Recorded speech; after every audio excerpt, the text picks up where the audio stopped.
got bags. They didn't even Peter, basketball. Hansard, New South Wales. Liquor license, LIQUR.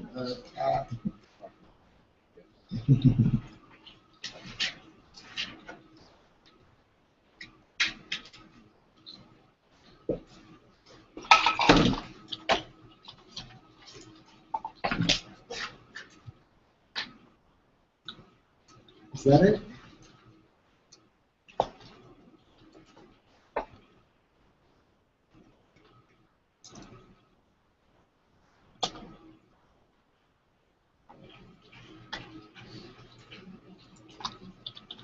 See how well I've buried it?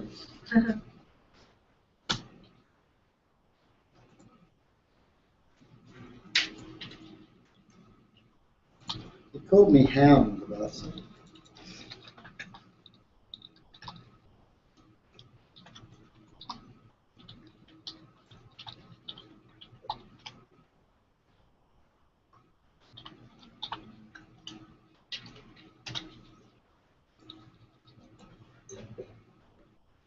It used to be the #1 thing for my name. If you typed in my name, this thing came up. And I've completely buried it, haven't I? I can't even find it.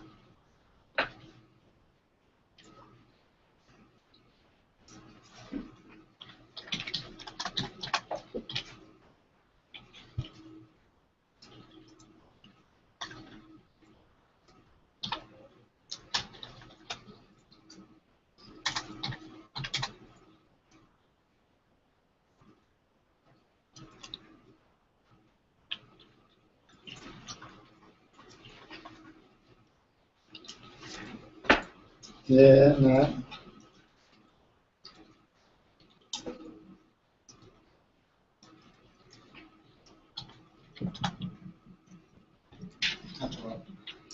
Yeah, anyway, go knock yourself out, but it looks like I've managed to bury it completely, which is really good. Okay, I want to just continue with this, just finish off what we were talking about the other day, and then I want to talk about, is this on?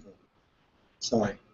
I just want to finish off talking about the entrepreneurial mindset, so if you can just stop what you're doing for a second. I won't bore you for too long. I just want to finish off this because we're going to do a test tonight, the Peter Basketball test on entrepreneurship versus business mindset.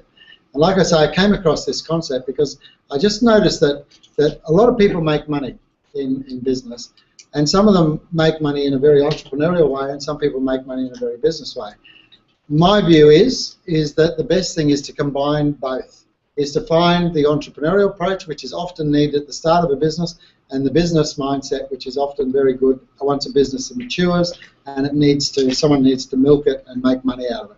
And we need to think about it because we're going into business. So I want to go into business, yeah, sure. But what's your mindset? I need to understand you need to understand what your mindset is, because you need to think about how you're going to deal with, if you're missing entrepreneurship, how you're going to manage that. If you're missing business, how you're going to manage that.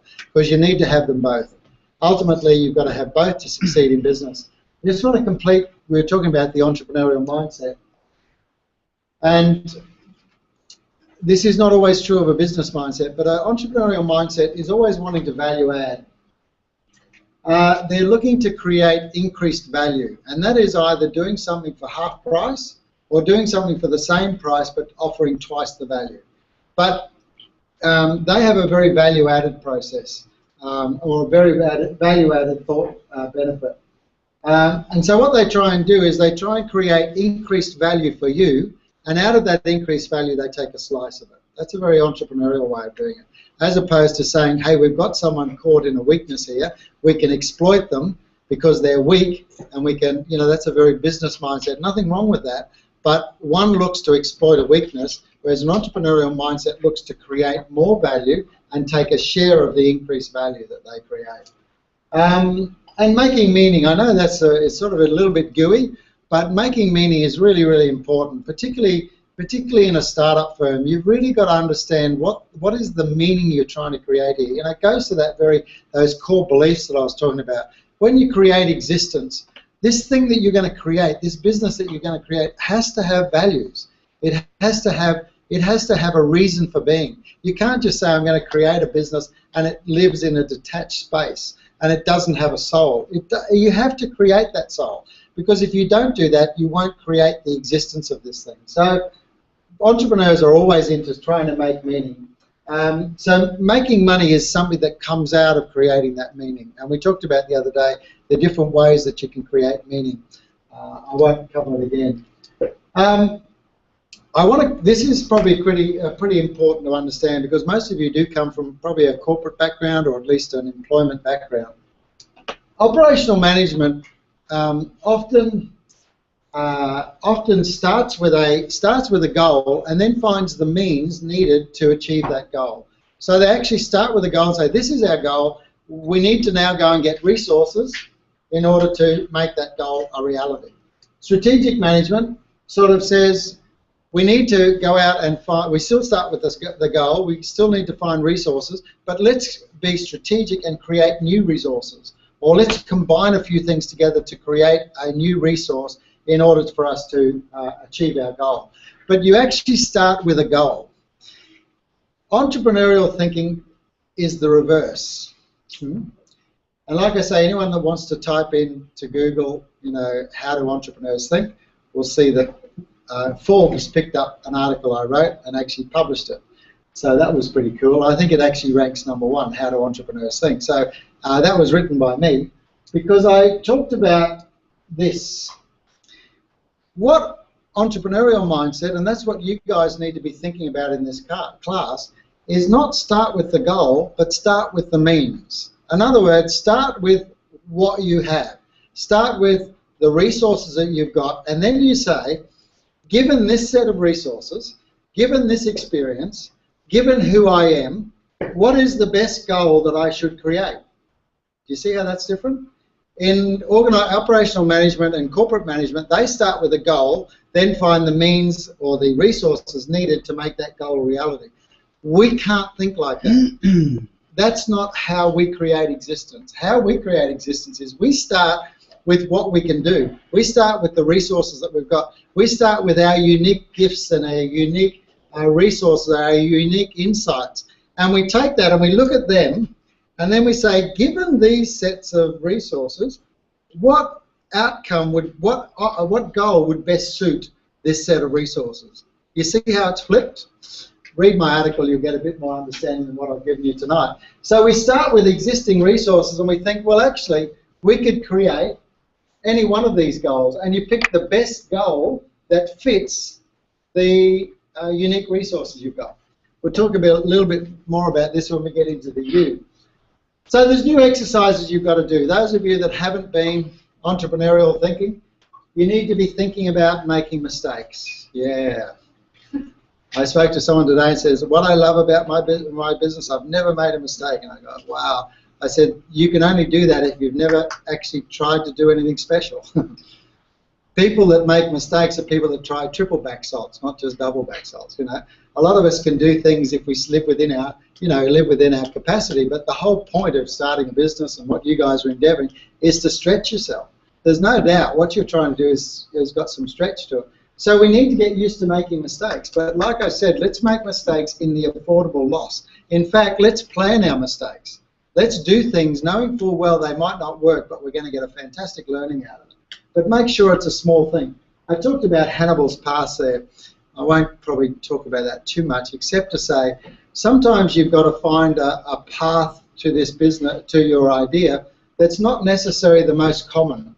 When I'll just give you a quick history lesson.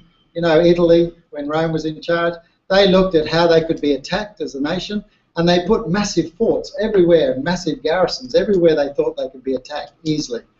Well, Hannibal decided to come through the Alps, didn't he? And the Romans put no garrisons up there because they said no one could possibly find a way through the Alps. And sometimes, and of course he did, and he got into Italy and fought his way all the way through. Sometimes we've got to find Hannibal's path. Sometimes we don't go with the stock standard way of getting into business. Sometimes we've got to find that very unique path into business. We've got to learn coping skills, guys.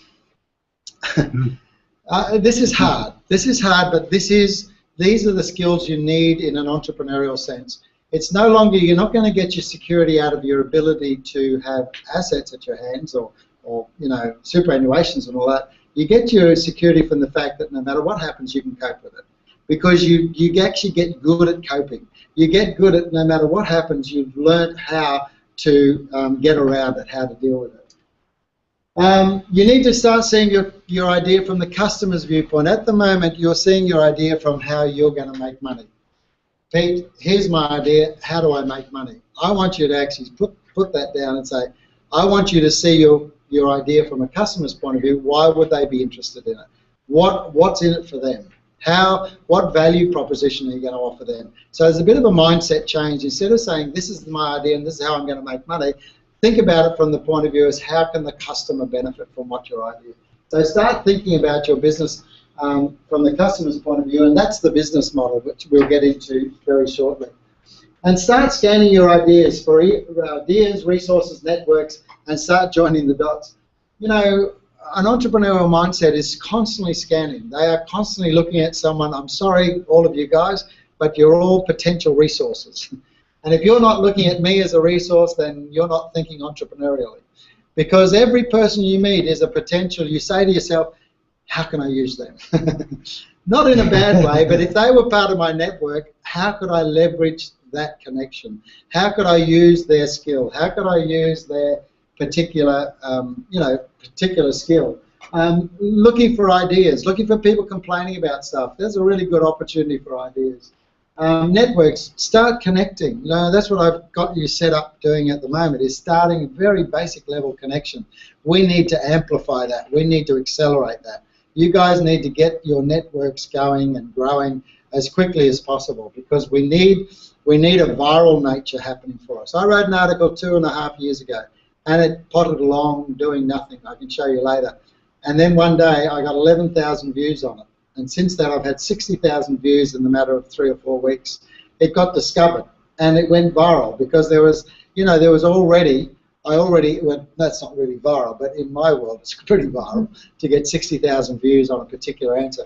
But that's because I'd set everything up. I'd already set my LinkedIn. I'd already set so many things up. You guys need to do the same. Entrepreneurs prepare. A lot of people think, oh, you know, he got a lucky break. He was going, and then all of a sudden he got a lucky break. No, that's not what happened. People that get a lucky break were already preparing for that. They didn't know specifically what they were going to do, but they were working hard in that area. They were building networks. They were building their online profile or whatever. But luck is what happens when preparation meets opportunity. So when you're fully prepared and the opportunity happens, that's when people call luck. But it's actually, there's a lot of preparation went in to creating that lucky moment. You know? And this is a journey, there's no doubt about it. You'll need an experienced guide, you know, somewhere. You know, someone that's been in business before, someone that started businesses before. I can't be a guide to all of you, but I'll do what I can. Past students always are contacting me. I think we've got another meeting on Monday with a past student. You know, I'll do what I can, but, you know, I can't be stretched completely. But if not me, you should be thinking about people that in a network that you can rely on. It is far harder than you think. You know, it sounds all really cute. Well, I go and work for the man or start my own business. You know, it's not quite like that. You know, the start your own business route is really, really hard. There's so many threats. It's irrational, as Steve Jobs talked. But so this course is for those people that say, yep, Pete, I know it's going to be hard, but I'm going to do it anyway. This course is for people that actually say, sure, I'm just going to do it anyway, Pete, whatever happens. Okay, then let's work. Let's try and work in a way that we make it as successful as we can. So recheck your motives, because, you know, the day that you actually take full responsibility of this new business, it is, if you ask anyone, it's no better than being a mother with a newborn baby, and anyone that's been through that route will know that it's not real pleasant. There's a lot of you know, sleepless nights, and there's lots of worries, and there's a lot of attention that you have to give this baby. Same, exactly the same, no difference. So I've got an individual activity, which is what is your mindset? And it involves 3 tests. Unfortunately, I haven't got it set up online yet, but I probably will. There's no such thing as, oh, it's really good, I'm strongly business mindset. Oh, it's really good, I'm entrepreneurial mindset. There is no benefit either way. There is benefit for entrepreneurial in starting. There's benefit for business in making your business successful. You need to have them both. The idea is to understand where you sit. If you have got a strong bias, that's what I want to find out. If you have got a strong business bias or a strong entrepreneurial bias, and if you have, you need to be thinking about how you're going to deal with the part you're missing, because you're missing an important part of making your business a success. And those on 50-50 are not that. I don't envy the people on 50-50 because you can go either way. You actually live in quite a world of confusion. So you need to, while you understand both sides, you actually don't know which one to choose. Me, I don't have any problem at all, because in this test, I can tell you now, I would score 100% entrepreneur. So that gives you an idea. If you're not close to 100%, then you're not like me, which is good. And you understand that someone like me cannot operate without a partner. It's just impossible. I cannot work without someone who's also thinking about the business side of things. So I've got that test. It's a handwritten test, so I hope you don't mind. It's not high tech, but thanks, Phil.